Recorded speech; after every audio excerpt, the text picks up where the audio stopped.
Hej, jeg hedder Mark Mahaffey, jeg er træner her i Hensted Golfklub. Dagens tip, det er, hvordan vi spiller fra, og hvordan vi skal stå i forhold til en skrå-stilling.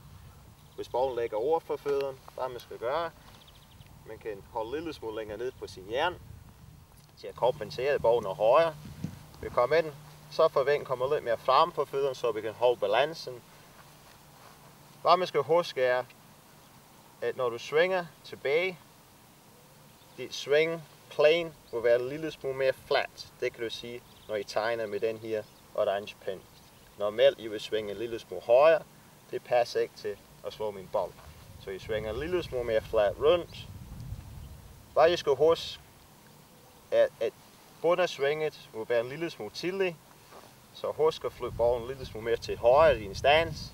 Og samtidig, bolden vil have en tendensen til at få skråning til venstre, så kompenserer med sigt en lille smule til højre. Omvendt, når bolden ligger under fødderne, så kommer vi igen, vi kan holde en lille smule længere op på jern til at kompensere. Du kommer lidt tættere til bolden igen, sæt vinden lidt tilbage på hælen, så vi holder balancen.